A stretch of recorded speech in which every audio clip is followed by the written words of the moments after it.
పాకిస్తాన్ పై దౌత్యపరంగా మరో విజయం సాధించింది భారత్. పాక్ కస్టడీలో ఉన్న బీఎస్ఎఫ్ జవాన్ పూర్ణం కుమార్ షాను చర్చల ద్వారా విడుదల చేసింది. ఏప్రిల్ 23న పొరపాటున పాక్ బోర్డర్లోకి అడుగుపెట్టారు బీఎస్ఎఫ్ జవాన్ పూర్ణం కుమార్. దాదాపు 20 రోజులుగా పాక్ ఆధీనంలోనే ఉన్నాడు. చర్చలు సక్సెస్ కావడంతో ఇవాళ ఉదయం 10:30 అమృత్సర్లోని జాయింట్ చెక్పోస్ట్ అఠారీ ద్వారా సైనికుడిని రిలీజ్ చేశారు పాకిస్తాన్ రేంజర్లు. పూర్ణంను తిరిగి భారత్కు అప్పగించినట్లు బీఎస్ఎఫ్ అధికారికంగా తెలిపింది. ఏప్రిల్ 22న పెహల్గాం ఉగ్రదాడి తర్వాత బోర్డర్లో పరిస్థితి ఉద్రిక్తంగా మారింది. భారత సరిహద్దులో బీఎస్ఎఫ్ జవాన్లు కూంబింగ్ చేస్తున్నారు.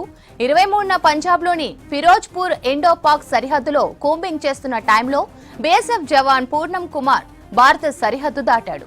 వెంటనే పూర్ణం కుమార్ ను పాక్ రేంజర్లు బందీగా పట్టుకున్నారు. పెహల్గాం ఉగ్రదాడితో భారత్ పాక్ మధ్య ఉద్రిక్తతలు పెరిగాయి. దౌత్యపరంగా జవాన్ ను భారత్ రప్పించేందుకు కష్టమైంది. బీఎస్ఎఫ్ జవాన్ ను రిలీజ్ చేయించేందుకు అధికారులు అన్ని చర్యలు తీసుకున్నారు. ఎప్పటికప్పుడు పూర్ణంకు సంబంధించిన అప్డేట్స్ తెలుసుకున్నారు. 20 రోజుల తర్వాత బీఎస్ఎఫ్ జవాన్ పూర్ణంను భారత్ కు అప్పగించింది పాకిస్తాన్. 182 బీఎస్ఎఫ్ బెటాలియన్ లో జవాన్ గా పనిచేస్తున్నారు పూర్ణం సింగ్. పాకిస్తాన్ పై దౌత్యపరంగా మరో విజయం సాధించింది భారత్.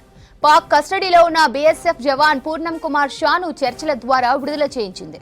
ఏప్రిల్ 23న పొరపాటున పాక్ బోర్డర్లోకి అడుగుపెట్టారు బీఎస్ఎఫ్ జవాన్ పూర్ణం కుమార్. దాదాపు 20 రోజులుగా పాక్ ఆధీనంలోనే ఉన్నారు.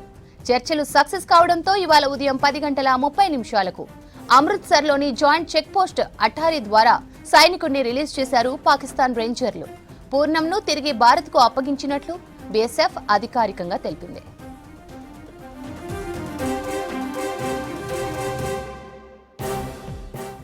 ఏప్రిల్ 22న పెహల్గాం ఉగ్రదాడి తర్వాత బోర్డర్లో పరిస్థితి ఉద్రిక్తంగా మారింది.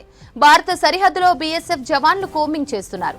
23న పంజాబ్లోని ఫిరోజ్పూర్ ఇండో పాక్ సరిహద్దులో కూంబింగ్ చేస్తున్న టైంలో బీఎస్ఎఫ్ జవాన్ పూర్ణం కుమార్ భారత సరిహద్దు దాటాడు. వెంటనే పూర్ణం కుమార్ పాక్ రేంజర్లు బందీగా పట్టుకున్నారు. పెహల్గాం ఉగ్రదాడితో భారత్ పాక్ మధ్య ఉద్రిక్తతలు పెరిగాయి. దౌత్యపరంగా జవాన్ ను భారత్ రప్పించేందుకు కష్టమైంది. బీఎస్ఎఫ్ జవాన్ ను రిలీజ్ చేయించేందుకు అధికారులు అన్ని చర్యలు తీసుకున్నారు. ఎప్పటికప్పుడు పూర్ణంకు సంబంధించిన అప్డేట్స్ తెలుసుకున్నారు. 20 రోజుల తర్వాత బీఎస్ఎఫ్ జవాన్ పూర్ణంను భారత్ కు అప్పగించింది పాకిస్తాన్. 182 బీఎస్ఎఫ్ బెటాలియన్ లో జవాన్ గా పనిచేస్తున్నారు పూర్ణం సింగ్.